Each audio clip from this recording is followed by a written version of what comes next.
Kita beralih ke informasi lainnya, Saudara. Elektabilitas Gubernur Jawa Tengah Ganjar Pranowo menunjukkan data paling unggul menurut hasil survei Carta Politika Indonesia terkait calon presiden 2024.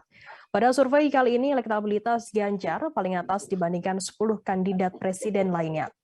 Ganjar sendiri memperoleh suara 31,2%, kemudian disusul oleh Menteri Pertahanan Prabowo Subianto dengan perolehan suara 23,4%.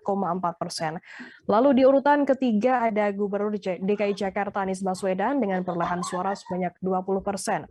Dari data Carta Politika sejak April hingga Juni, Ganjar mengalami peningkatan elektabilitas. Sementara elektabilitas Prabowo dan Anies cenderung stagnan. Selain tiga tokoh tersebut, ada pula nama Gubernur Jawa Barat Ridwan Kamil yang ada di urutan keempat. RK mendapatkan suara survei sebanyak 4,6%. Kemudian disusul oleh Menteri Pariwisata dan Ekonomi Kreatif Sandiaga Uno sebanyak 3,6%.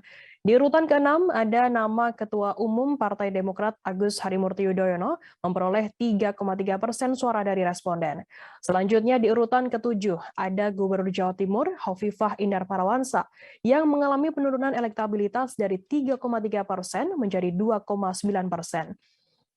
Di urutan ke-8 ada nama Menteri BUMN Erick Thohir dengan peningkatan elektabilitas yakni dari 1,5% menjadi 2% di bulan Juni.